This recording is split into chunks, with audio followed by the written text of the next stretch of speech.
What's going on, guys? I'm going to be showing you a project I've been working on with large language models and my Gmail inbox. Okay, so basically the problem arose when I looked at my iPhone app on my Gmail inbox, my indicator, and it had like 3,000 emails unread. So I was like, okay, I need to fix this. How do I fix this? Okay, well, I looked at AI. Let's explore AI. A free way to clean my inbox. I was looking into local large language models, specifically Mistral and Llama 2. You can use GPT-4, but it gets costly. So here is the program, and it'll take you to the prompts and configure your settings too. But here it is in action.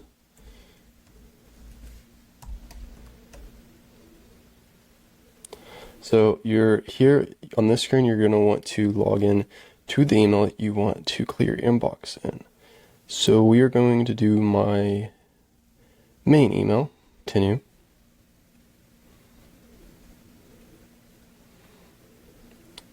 Now, I already ran this before the video, so it does save your settings. This is an example, a demo of how it will save your settings, and if you want to retrieve them for later use. But in this instance, we're going to put no, and there's 3 models I made in this program.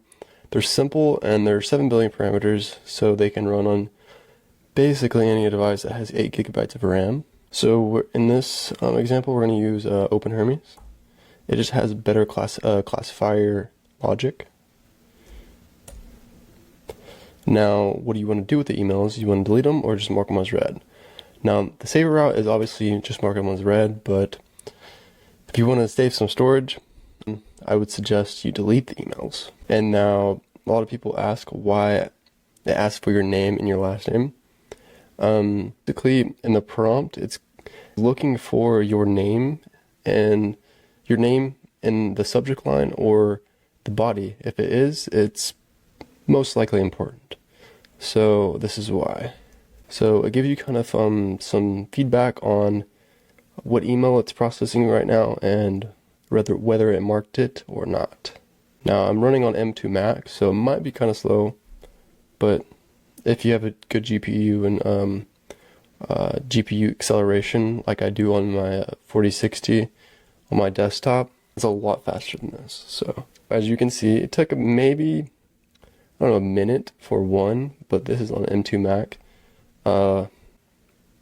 With 8 gigabytes, and again, if you do use an API like GPT-4, I can show you how fast it is compared to that on a lower hardware machine. Let's see if I can just cancel this. Alright, so we're back.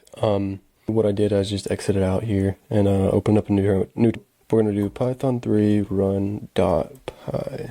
Okay, so basically, we're going to choose the GPT-4 new turbo model.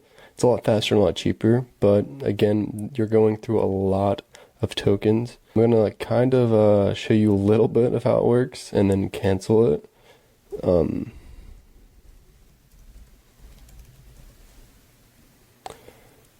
I already went through a lot of those, so it skips them. But yeah, see if you look, it's deleting the ones that kind of look like promotions and spam, but it's not cost effective, which is the ultimate goal here.